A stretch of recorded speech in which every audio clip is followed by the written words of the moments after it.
Hi all, this is your Professor Ian. This is my hopefully brief lecture on character in fiction. So let's get into it. So a couple things to start with. Narrative in fiction is inherently character driven, right? Every story is about a character.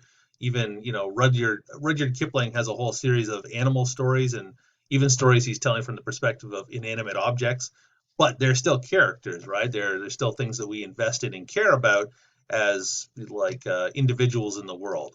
Inherently, character stories are about characters, whether they're human or not, because that's what we want to read about, right? Right? We want something to anchor on and invest ourselves in.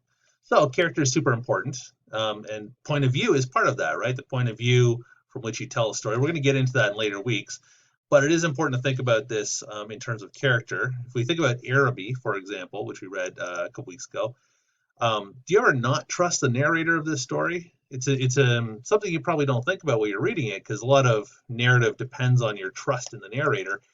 And in this one, it's told from the perspective of probably an older man, at least middle-aged man, looking back on his youth and the foolish mistakes he made. So it's, I mean, it could easily be him making things up or embellishing or hiding embarrassing things. However, I don't get that impression when I read it. And part of that is a perspective. There's this kind of ironic mockery of himself that's going on in the story that makes us trust the narrator, right? Leads us to trust the narrator more than we might otherwise. So perspective and how you're treating your characters in the story are an important part of how you develop those characters, right? The narrator in Araby and in most stories don't make explicit arguments about why you should trust them or not trust them. We make these decisions on our own, and it's only if you get what we call a uh, uh, unreliable narrator that you run into problems with this, right? But we're going to talk about two major ways that authors reveal character in their story. So direct characterization and indirect characterization, right? Two examples of characterization or how authors develop character in their stories. So direct characterization, this is, the author is directly telling the reader what they should think about characters. And this goes against that show don't tell thing I'm talking about this week. Now, show don't tell is a good adage, but you don't have to do this, right? There are times when you want to tell your readers what to think about things, right? And it can be used in interesting ways, like we see in this. This is an example from the story of an hour, right? She's using a lot of direct characterization to describe Louise to make this argument about marriage, right? So direct characterization, character traits are described directly by the narrator, right? They're explicit, clearly stated, right? So this example from the story, her fancy was running right along those days ahead of her, spring days and summer days and all sorts of days that would be her own. She breathed a quick prayer that life might be long. It was only yesterday she had thought with a shudder that life might be long.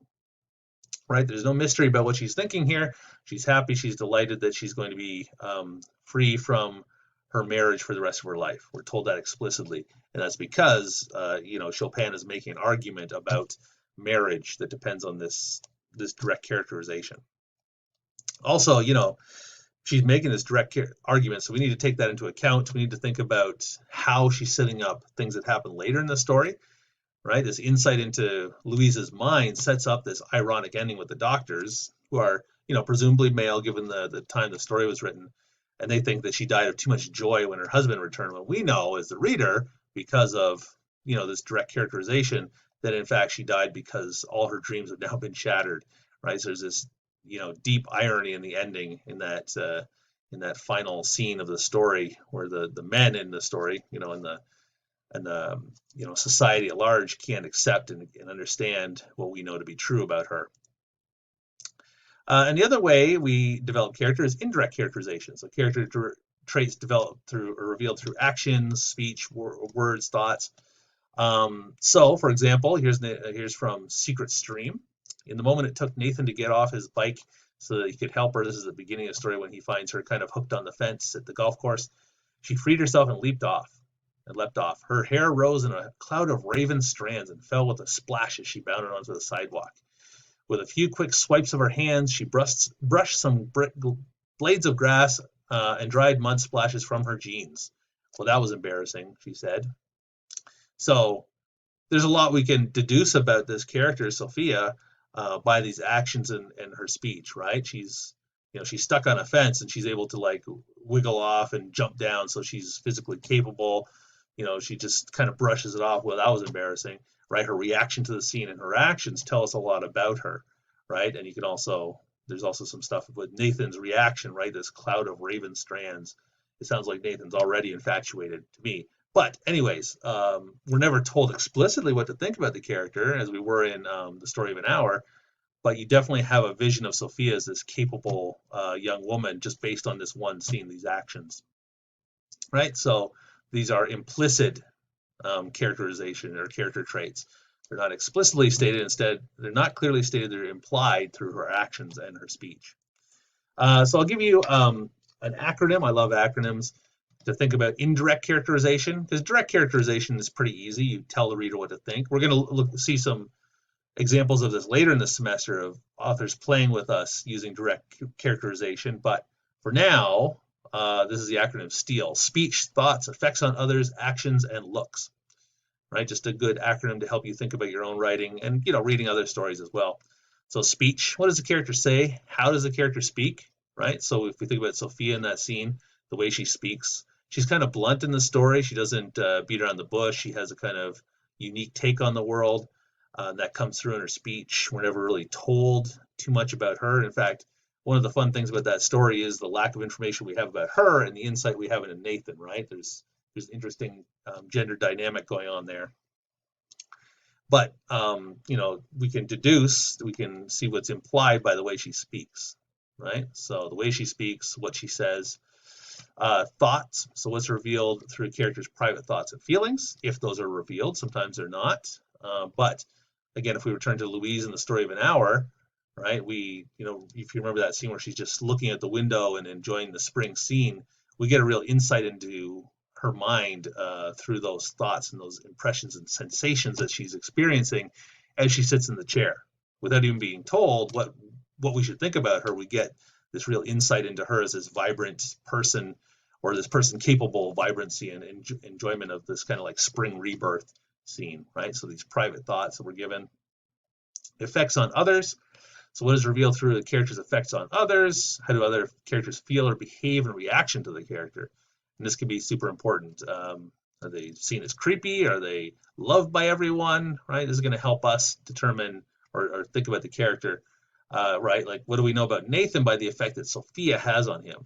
Nathan seems to be this kind of naive figure in some ways, looking for love and trying to idealize this woman, Sophia. And Sophia, you might even think about is the Greek word for wisdom, right? So she's almost a mythological figure in his